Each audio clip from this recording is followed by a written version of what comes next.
cannot grow the global economy if we do not open the doors to women to participate in the economy.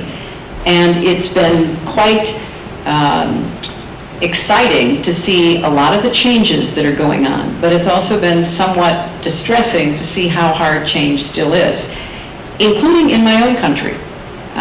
We had a survey about poverty in the United States and looking at incomes in the United States that came out last week, and one of the big news items was that women's income compared to men's income had gone up 1 penny. We now are 78 cents on the dollar.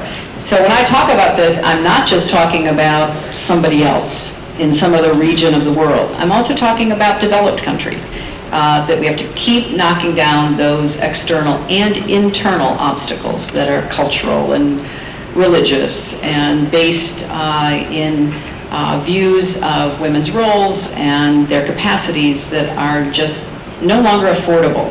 They're wrong, but they're also no longer affordable. So, and here you are, the first female president to do a second term, maybe anywhere in the world.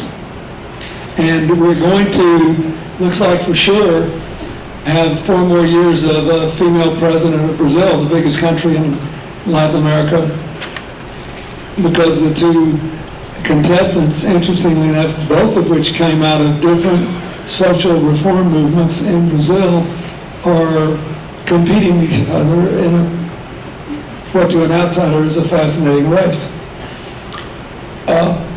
What lessons should we draw from this? I can tell you this, most of the rest of the world thinks of Latin America as a real macho place and are really surprised that they're doing so much better than a lot of people who think they're more enlightened on such matters. So, what does it mean? Does it mean anything? Does it just happen by accident that the most talented people just happen to be women, or is there more space now for women to live up to their leadership potential in politics? And if so, how did it happen and what does it mean? Well, I think both issues are true.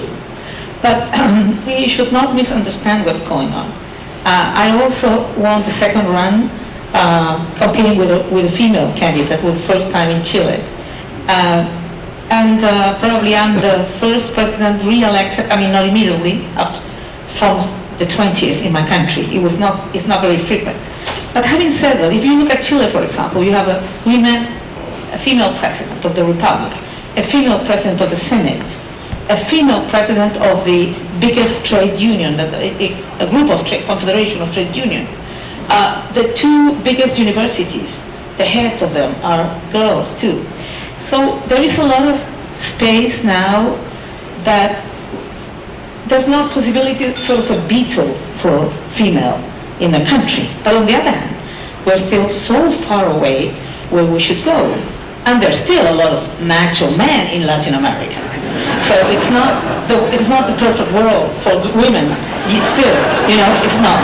But I think we have been. But I think, and I've always thought that in terms of gender equality and women's empowerment, it was very important, of course, to work on economic empowerment, work on social reproductive rights, work on all kinds of issues